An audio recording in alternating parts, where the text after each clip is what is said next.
El presidente de Bolivia, Evo Morales, lanzará mañana su campaña presidencial, la campaña por un nuevo mandato, polémico nuevo mandato. Hubo un referéndum que le resultó negativo, luego el Tribunal Superior de Justicia lo habilitó para estas elecciones. Habrá 8 candidatos, las elecciones serán el 20 de octubre y, como les decía, mañana arranca Evo la campaña. Vemos un informe y lo analizamos.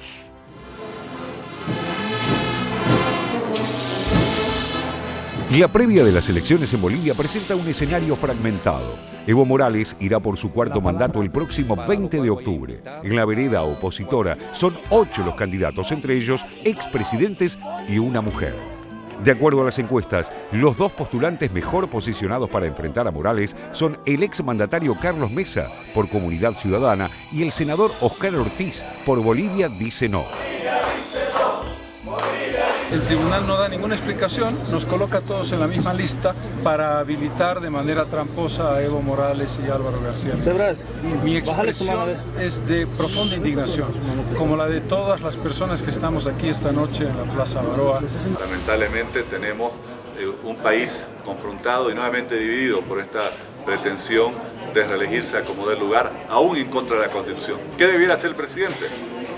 Debiera obedecer la Constitución, irse con algo de grandeza y no irse como alguien que quiso incluso dar un golpe a la Constitución, que es lo que significa la búsqueda de la reelección en contra de la misma Constitución y en contra de lo que votó el pueblo en un referéndum que él mismo convocó.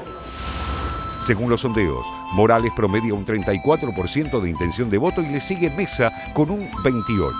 En el tercer lugar de las preferencias del electorado se sitúa Ortiz con el 7%, mientras que la suma del resto de los aspirantes no supera este último porcentaje.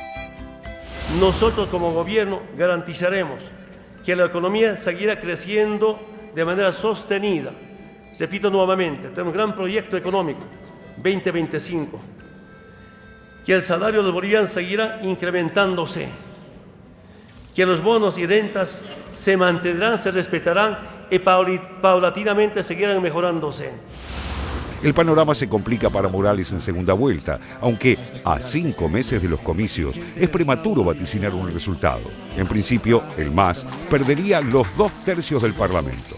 En este contexto, el 3 veces candidato presidencial y jefe del opositor Unidad Nacional, Samuel Doria Medina, insistió con la necesidad de lograr la unidad de la oposición para poder ganarle al oficialismo.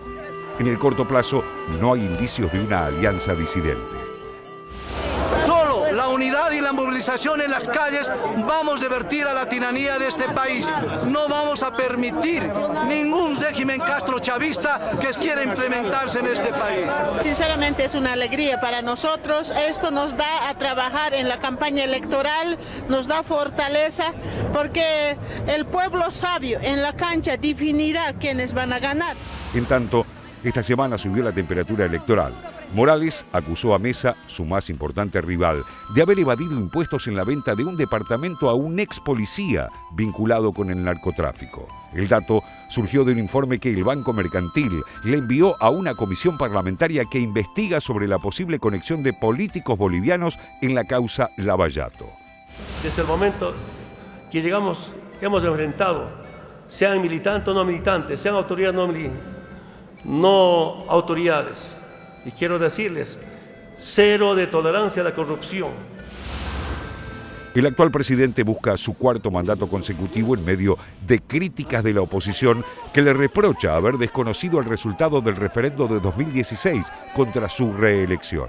Un año después de esa consulta, un fallo del Tribunal Constitucional habilitó a Morales para la reelección indefinida con el argumento de que amparaba sus derechos humanos. Mesa, entre otros opositores, llevó el reclamo sobre el funcionamiento del tribunal a la OEA.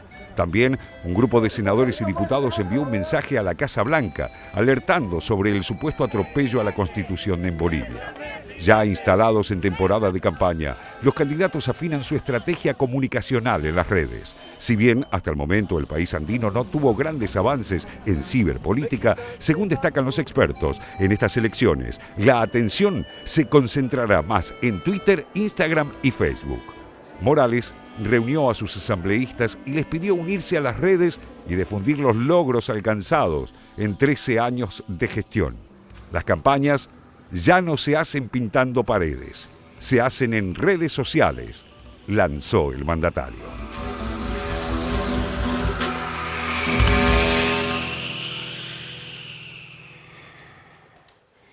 Y Evo Morales ya es quien más lleva en el poder en Bolivia, más tiempo lleva como presidente, 13 años, y aspira a seguir siendo presidente hasta 2025, que coincide con el año, o digamos con el bicentenario de la independencia de Bolivia. Hay encuestas que dicen que si la oposición se uniera, podrían pelearle la campaña e inclusive podrían ganarle en primera vuelta. La pregunta es, ¿puede perder, José? Bueno, lo que diría en este sentido, Jorge, es que es posible, pero no probable. Pero es la primera vez que este escenario se da desde que Evo Morales llegó al gobierno hace 14 años. Evo ganó todas las elecciones salvo la de aquel plebiscito en el cual propuso una reforma constitucional para conseguir la reelección indefinida. Fue derrotado por un margen muy estrecho de votos y después consiguió esta especie de bypass institucional a través de un fallo del Tribunal Supremo. Evo Morales ha liderado un gobierno muy exitoso desde casi cualquier punto de vista que se lo mire, desde mi punto de vista, desde mi perspectiva, el más exitoso de todos los gobiernos de giro a la izquierda de América Latina, una macroeconomía muy ordenada, mucho crecimiento económico, un proceso de inclusión muy fuerte, una renovación gigantesca de la infraestructura urbana, los teleféricos que ahora integran ciudades como La Paz y el Alto, un proceso de renovación simbólico de las élites muy fuerte también en Bolivia, pero está perdiendo el voto de los moderados, de las nuevas clases medias que el mismo proceso de cambio liderado por Evo contribuyó a expandir y ampliar. Una parte de esas clases medias le están dando la espalda, de clases medias mestizas, clases medias cholas, le están dando la espalda a Evo. Por eso Evo está tomando algunas medidas y tratando de dar algunas señales. Por ejemplo, lo repatrió a Luis Arce, que fue su ministro de Economía durante 10 años, que se retiró del gobierno por una cuestión de salud, que fue el arquitecto del crecimiento económico y del manejo de las cuentas públicas del gobierno de Evo Morales, que ahora volvió a ser designado ministro de Economía, hizo unos cambios en gabinete, nombró a una dirigente muy importante a cargo del área de salud, un área también, una de las pocas áreas seriamente cuestionada en la gestión de Evo. Entonces, la conclusión que uno podría sacar, todavía faltan algunos meses para las elecciones, es que Evo tiene todas las de ganar, pero el triunfo por primera vez no está asegurado. Y Carlos Mesa es el que figura como el principal contendiente de Evo Morales en estas elecciones. Hay una carta, la carta es la economía, Raúl. Una carta fuerte, ¿no?, del gobierno de Evo para las elecciones. Algunos números de este cuadro que describía recién José. Creció en la economía boliviana en 2018 4,2%. Se espera que este año crezca 4,7%. Si esto se da, es el 10º año consecutivo con crecimiento por encima del 4%, sin ningún precedente en toda la región, indudablemente. La inflación está en el nivel histórico más bajo, 4%. La inflación. La inflación sí, 4%, y también la desocupación en un nivel inferior al 4%. Tiene un alto déficit fiscal del 7% del PBI, pero está proponiendo para este año bajarlo, no con baja de los gastos corrientes, sino bajando los gastos en infraestructura, algo bastante insólito, pero que en la política redistributiva que se da a Bolivia realmente fue una noticia bienvenida. Así está funcionando la economía y indudablemente no presenta flancos débiles en ese plano, porque además tiene altas reservas internacionales que le permitirían conjurar cualquier problema de inestabilidad financiera o externa, que es en todo caso la gran debilidad que tienen todos los otros países de la región.